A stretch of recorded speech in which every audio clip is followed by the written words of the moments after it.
Salam alaikum, salut à tous. Cette vidéo, elle est publiée là parce que je l'ai programmée, mais elle n'est pas d'aujourd'hui. Parce que je suis au Costa Rica et je ne sais pas, sur le bateau, par 10 jours dans une croisière plongée sur l'île Coco. Je rappelle, pour me donner un coup de main, parce que je ne fais pas de pub et tout sur YouTube dans mes vidéos, ça ne vous coûte rien, ça vous ennuie rien du tout. Je vous demande de m'aider dans ma passion, c'est de me gonfler le nombre d'abonnés, le temps que ça arrive à plus de 1000 pour avoir un peu plus de visibilité sur ma chaîne que j'ai montée, qui s'appelle Océan, comme ça s'écrit, d'accord, Diver, D-I-V-E-R, et By, B-Y, Mourad, M-O-U-R-A-D, s'il vous plaît, allez vous abonner. Je ne peux pas mettre le lien là en dessous dans les commentaires, sauf si vous êtes dans la précédente vidéo, je l'ai mis, parce que la vidéo, elle est programmée et donc je ne peux pas le mettre forcément dans les commentaires. Ou je vais essayer de voir techniquement, je ne maîtrise pas. Bref, vous avez compris, donnez-moi un coup de main là-dessus. Bien sûr que le salut pour les Palestiniens vient d'abord du patron, que nous appelons Allah, Dieu, pour nous, les musulmans. Mais je pense qu'un des acteurs importants, je lis le nom parce que moi et les noms, ça fait toujours, ça fait deux. Steve Witkoff. Voilà, Steve Witkoff. Voilà. Désolé si j'écorche son nom. Qui est-il? Et tout est important. Ce qui est important, c'est son profil. Ce qui est important, c'est ce qu'il a fait. Et cette analyse, elle est très importante pour comprendre que ça va peut-être, ce que je dis depuis le départ, l'opportunité des Palestiniens d'obtenir leur État. Il vient du Bronx.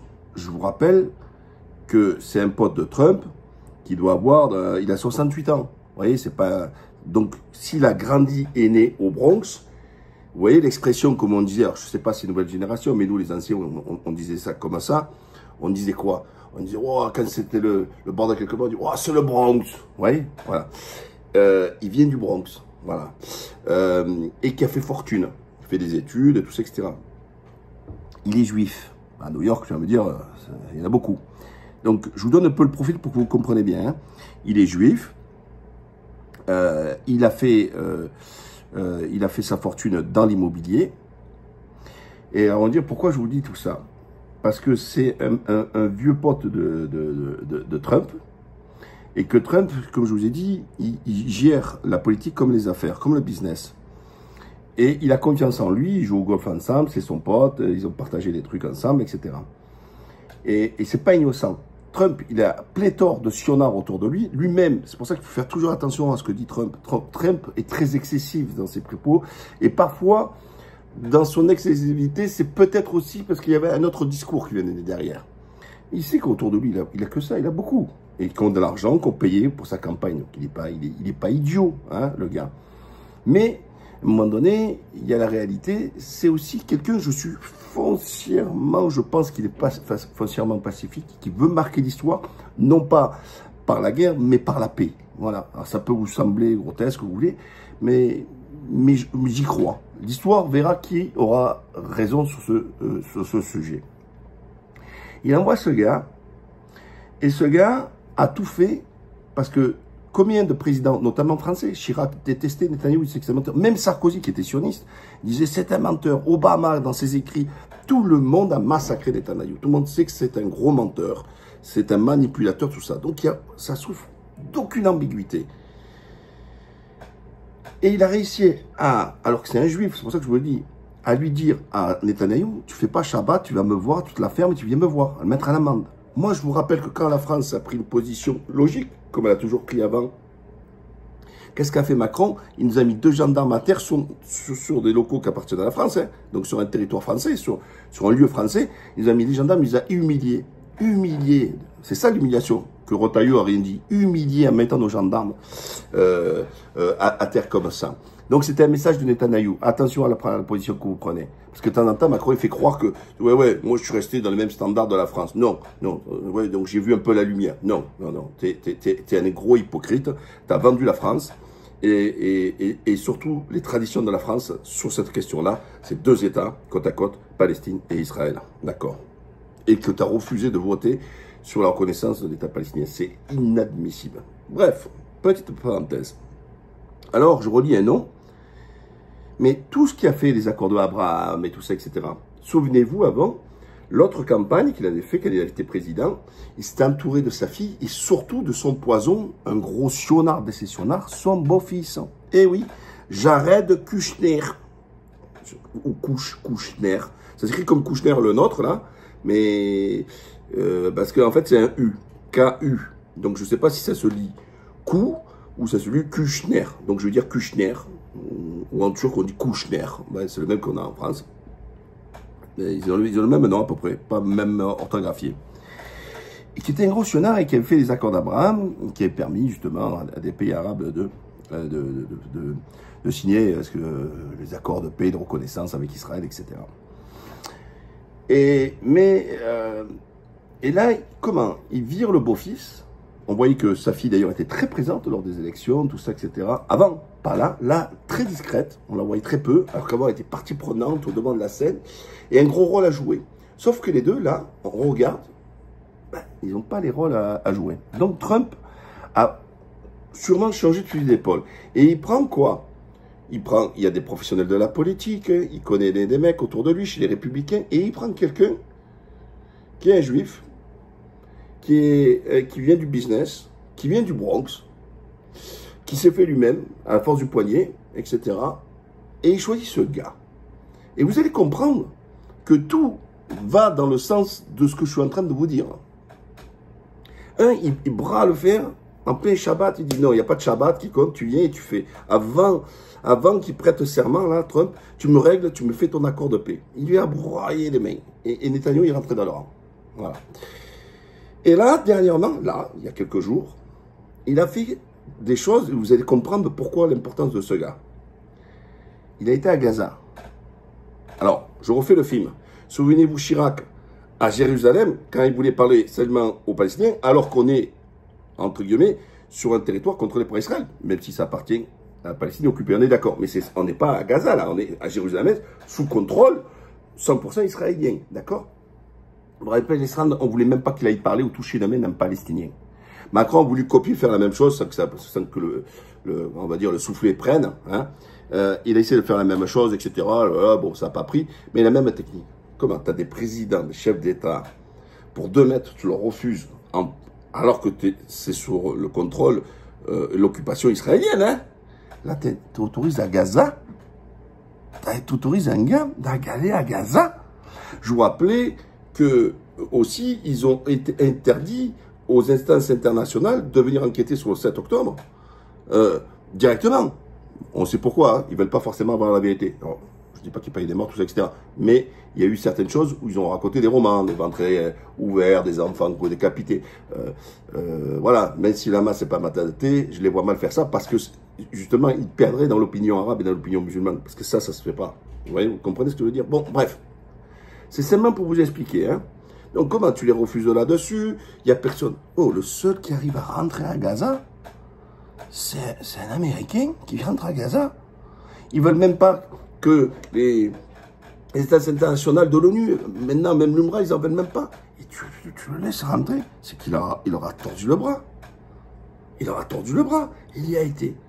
Et là, vous dites, mais comment se fait que le gars, quel est son intérêt de rentrer dans Gaza? Les accords, comme vous avez dit, tout a été négocié, les échanges, tout ça, etc. Donc c'est lui qui l'a obtenu, hein. C'est pas Biden et Blinken hein, qui l'a fait. Et là on revient, je recommence. Juif du Bronx, qui s'est fait tout seul, etc. Il va à Gaza. Mais parce que, et moi je suis marchand de biens, donc je peux vous le dire. Hein. Donc il a commencé aussi d'ailleurs un peu comme marchand de biens au départ, avant de se mettre dans la construction. C'est quoi? Parce que le marchand de biens, le constructeur, il est avant tout, il est un peu comme l'agriculteur. C'est un homme de terrain. Et il est obligé d'y aller sur place pour sentir. Vous voyez, on vend pas, on fait pas du Google Maps ou vous voyez un terrain sur un papier, sur la carte.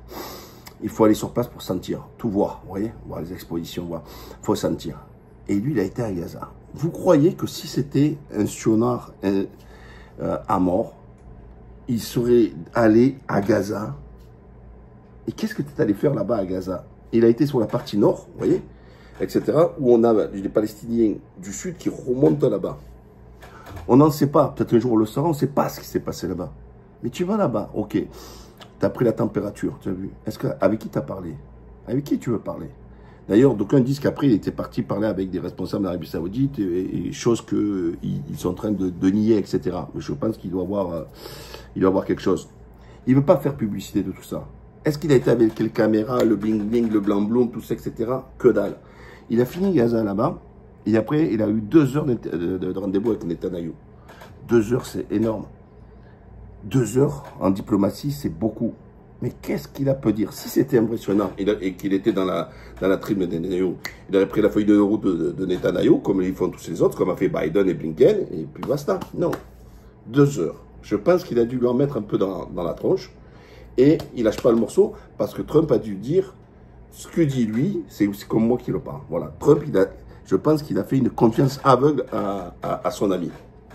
D'une part, parce que c'est un juif, d'accord? Et deuxièmement, parce que c'est son ami, qui connaît son profil, tout ça, et qui lui fait confiance. Parce que si ce gars, il était imprégné d'idéologie déjà comme les autres, déjà, il ne va pas s'embrouiller à la Gaza, il va voir Netanyahou, il va avoir 2 coupes de champagne, on finit le travail, etc. Non, non, non, non, non, non, non, non, il y attache une importance. Donc, je dis, l'histoire verra si je me suis nommé. Je pense qu'il veut vraiment obtenir. Et comme il vient du business, il est pragmatique. Mais, encore une fois, posez-vous la question, comment même Netanyahou a pu le laisser rentrer dans Gaza? C'est qu'il ne lui a pas laissé le choix. Netanyahou, il n'a pas envie. Netanyahou, qu'est-ce qu'il veut? Il veut qu'aucune personne, même étrangère, rappelez-vous que les Français, là, les révolutionnaires qui étaient mandatés avec Beyer Habib, Aurore Berger, bon, Marc, c'est aussi une sionarde, hein, Gaël Givet, là, la présidente de l'Assemblée, les Ciotti, tout ça. Ben, eux, ils étaient un peu comme le tour opérateur, vous voyez. On leur a organisé des trucs, alors ils mettaient leur gilet pare-balles, soi-disant. Les mecs, c'était sur le mur de lamentation. Tu risques rien, ils disant, les mecs, ton gilet pare-balles. Vraiment que les cinoches. Eux, ils n'ont pas voulu y aller. Les seuls qui ont voulu s'approcher, mais qui n'ont pas pu, c'est sur la barrière à rachat, c'est les mecs de Rafah, pardon. C'est les gens de LFI et de gauche, là, qui avaient été. C'est les seuls. Ils n'ont pas pu rentrer parce qu'on leur interdisait d'entrer. Mais ils ont été directement là-bas. Eux, ils n'ont pas voulu y aller. Eux, ils sont restés, ils ont choisi le guide israélien, hein, voilà, un peu comme dans les médias avec le Olivier Gazovich, je sais pas quoi, là, le porte-parole. Voilà, c'est ça. Ils le prennent comme un consultant. Ils ont dit, lui, il a dit, non, je m'affranchis des trucs, je vais à Gaza, donc j'insiste là-dessus. Mais quiconque a été en Palestine, moi le premier, vous ne pouvez pas imaginer, je pense, l'impact qu'ils ont dû avoir. Moi, je te dis, j'étais choqué de voir là, tout, là, leur truc, le A, le B, le C en Cisjordanie, tout ça. Vous avez la rage, vous avez l'incompréhension et la colère. Et eux, ils sont doux. Ça fait tellement, il y en a qui sont nés tellement là-dedans, que vous voyez, c'est comme quelqu'un qui s'est habitué à la douleur. Ouais. Ils ne sentent plus rien, ils ne sentent plus rien. Ben, ils sentent... Vous dites, mais comment, c'est pas ici, est-ce qu'ils vivent? Ils arrivent à avoir autant de distance, et être doux et gentils comme ils sont. Je vous jure qu'ils sont vraiment adorables. Il n'y a pas de haine. Et si ce gars, il a rencontré des Palestiniens, il va être marqué à vie. Comme tous les médecins qu'on a vus, qui ont l'habitude d'aller sur le théâtre de guerre, tout ça, qui reviennent en pleurant, etc. Alors, il y a d'une part, face à l'horreur qu'ils ont vue, mais c'est aussi par la mentalité des Palestiniens. Aucune haine transpire, contrairement à ce qu'on essaie de nous les vendre comme des monstres sans froid, tout ça, etc. etc. Non, non. Et je pense que il va tout faire dans ce sens-là. Il va faire, non pas ce qu'a dit Trump. Trump, je pense qu'il a fait un écran de fumée en disant qu'il fallait les envoyer en Égypte et tout, sachant que jamais de la vie, ni les Palestiniens accepteraient, et ni les États, la Jordanie et l'Égypte accepteraient. Donc, tout ça, c'était du flanc, hein, il a jeté ça. Mais, comme par hasard, au même moment où il envoie son ballon d'essai, tu as son représentant qui rentre à Gaza. En scred, hein, parce que je vous dis, ils ne sont pas venus avec les caméras. C'est que ça a fuité, en fait. Et encore une fois, j'insiste. Tu as été, mais pour voir quoi et parler à qui? 2 questions importantes. Vraiment importantes. Et je pense que cette personne qui n'a pas dû rester insensible, et donc je reviens à l'histoire du Bronx, parce que lui, il sait ce que ça veut dire. Ce mec de cette génération à l'époque, souffrir de savoir quand tu viens du Bronx, Hein, la discrimination sociale, territoriale, comment les gens voyaient mal les gens du Bronx, les voyant comme des monstres, tout ça, etc. Donc, tout ce que vivent les Palestiniens, en gros, lui, il a vécu en tant que juif au Bronx. Vous comprenez ce que je veux vous dire? Donc, intrinsèquement, il est construit un peu comme ça. Et que si Trump se loupe sur la question palestinienne, je pense que lui, il en fera état. Il n'a pas besoin de Trump. Hein. Il est déjà milliardaire, ce que vous voulez. Il lui éclaterait en pleine gueule. Je pense que ça lui tient à cœur et qu'il le fait parce qu'il est animé et il le fait avec pragmatisme. Voilà. Donc, moi, de tout cœur, je souhaite qu'il ait eu un maximum de contacts avec les Palestiniens pour qu'il soit encore le meilleur ambassadeur pour la création de la Palestine. N'oubliez pas, abonnez, likez, partagez. Et la prochaine, je ne sais pas quand je retournerai Internet, Inch'Allah.